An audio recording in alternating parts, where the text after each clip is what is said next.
Déjà, avec son titre, je tombe en amour. C'est fait, c'est réglé. Experte fitness, bien-être, ça correspond tellement à ce que je fais au quotidien, de courir, de bouger. Je suis très content de pouvoir donc joindre via la technologie, pandémie oblige. Donc, c'est Isabelle Dominique-Croc qui est aussi animatrice sur nos ondes de 2 temps, 3 mouvements. Salut! Salut, comment ça va? Ça va bien, toi? Ça va super bien. Merci de m'accueillir sur le show. Bien, tellement plaisir. Toujours aussi motivé. Toi, tu gardes ta motivation. Tu as couru tout l'été. Tu t'es entraîné. Tu t'entraînes toujours, j'imagine. Bien, c'est drôle que tu me poses cette question-là. Oui, effectivement, je garde une certaine motivation, mais je dirais que même si j'adore ça, me garder en forme, je trouve que ça me fait du bien. Ça joue sur mon niveau de confiance. La pandémie, comme pour tous, ça va en montant, en descendant. Ouais. Des fois, c'est les contraintes du quotidien qui font qu'on est motivé à un certain moment dans la journée, mais là, on a les enfants, on est comme occupé, télétravail. Donc, la motivation, je dirais qu'elle est toujours au rendez-vous, mais après ça, c'est une question de pousser à travers la fatigue, le stress, le bordel dans la maison quand on est tout le monde en même temps dans la maison 24 heures sur 24, ce qui est en train de se placer tranquillement avec le retour à l'école, tout ça, on se croise les doigts pour la suite. Mais je suis une fille qui est optimiste, positive et je connais les bienfaits de l'activité physique sur moi. Et c'est ce que je dis toujours aux gens. Connaissez pourquoi vous vous entraînez parce que vous allez le faire comme ça, même quand vous êtes grognon, fatigué, et épuisé. Vous allez en faire juste un petit peu. Tu sais, on dit des fois se faire une to-do list, se faire une liste de raisons positives, pourquoi on doit continuer à s'entraîner pour ne pas lâcher dans des bas, justement, dans des moments moins heureux, mettons.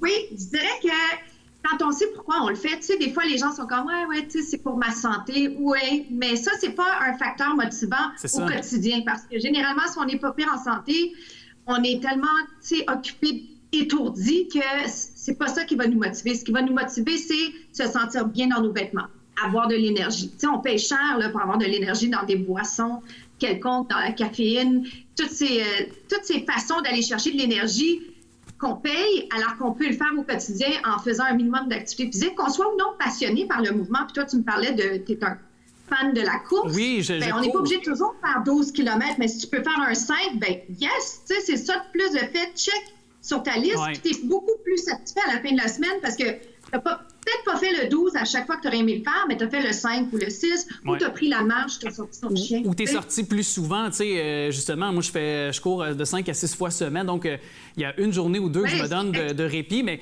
tu sais, justement, des fois de faire, comme tu mentionnais, une ride un peu moins longue, mais de le faire plus souvent, de sortir un peu plus souvent pour justement s'apporter cet équilibre-là au quotidien.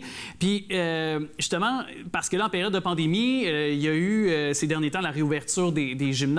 Donc, on s'est un peu réapproprié aussi de différents endroits pour s'entraîner. Avec peut-être, là, actuellement, au moment de se parler, on ne sait pas, c'est incertain encore si les gyms pourront rester ouverts, les endroits publics aussi. Puis, la météo qui est très changeante, incertaine en période automnale, comment quelqu'un qui, justement, soit qui s'entraîne ou quelqu'un qui voudrait s'y mettre cet automne, qu'est-ce qu'on doit faire pour tenter quand même de rester actif, là? Oui.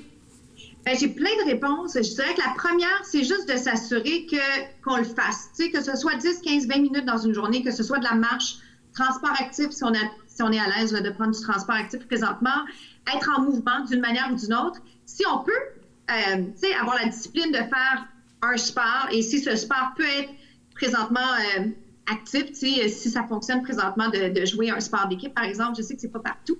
Mais après ça, c'est super.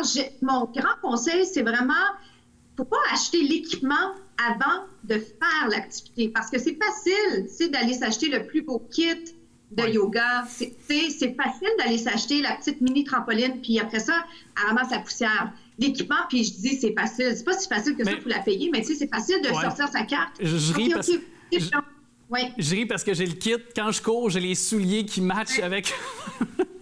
C'est mon petit côté coco.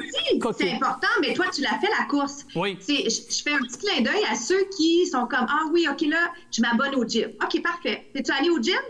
Ah non, ben là, je suis pas allée ce mois-ci, mais le mois prochain. Puis là, tu en repars 3 mois plus tard, puis c'est comme « Puis, est-ce que tu t'entraînes? » Ben j'ai un abonnement. OK, parfait. On a un abonnement. Maintenant, comment on va faire pour aller au gym? Puis là, on parle, tu sais, on est en pandémie, c'est très difficile de même parler de gym. Là, les gyms, présentement, puis c'est vrai, tout ce qui est activité physique, ça devrait être une façon d'aider les gens à passer à travers la pandémie. Donc, il faudrait que ce soit un service essentiel. On en parle cette semaine dans les médias. On pourra en parler. Il faut être actif et il faut éviter les obstacles. Les obstacles, c'est quoi? C'est pousser au lendemain. Les obstacles, c'est, OK, là, je prévoyais aller courir, puis là, il pleut.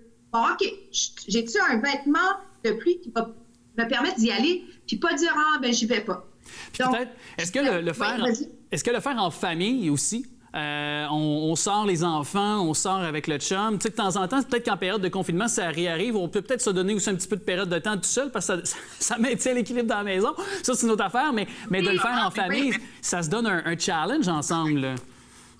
Oui, moi, c'est là que mon conseil, joindre l'utile à l'agréable, et je le trouve toujours pertinent, puis je le ramène constamment parce que, effectivement, si là, moi, j'aurais aimé ça, m'entraîner tout seul, mais que j'ai pas le temps de faire ça, les enfants sont presque toujours prêts, surtout les plus petits, à bouger. Alors, je peux aller sauter avec mon petit sur la trampoline. Je peux l'amener au parc, ou si le parc est fermé, on peut aller courir, dehors. Ça va pas me donner la satisfaction que j'ai quand je m'entraîne, effectivement, juste pour moi, mais ça me procure du temps de qualité avec les gens que j'aime. Ça me donne la chance d'être dehors. Je profite un peu de l'automne avant qu'il fasse trop froid. Donc, c'est juste... Puis chacun est différent. Il y a des gens qui vont que bouger en famille parce que eux, c'est aller skier ou eux, c'est l'été faire des trucs d'eau. Alors, c'est vraiment chacun trouve un peu ce qui est bon pour lui.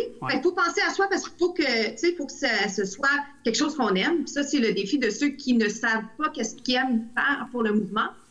Et ça aussi, ce sera le sujet d'une autre conversation. Mais je dis juste aux gens, faites-en un petit peu. Si on en fait un petit peu, on y prend goût, on se sent mieux dans notre peau. Et puis après ça, on peut acheter le bel équipement qui est super le fun. Tu sais, une belle paire de souliers, il n'y a rien de plus motivant que ça quand tu t'en vas dehors.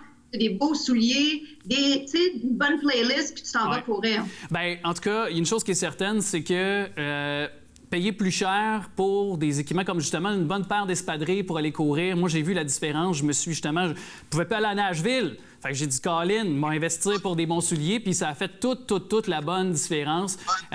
J'ai vu, là, pour vrai, mes performances ont changé. Puis c'est pas un effet placebo, c'est vraiment véritablement vrai, là. Non, effectivement. Puis si c'est la course, bien, c'est ton équipement principal. Ça va être la paire de chaussures.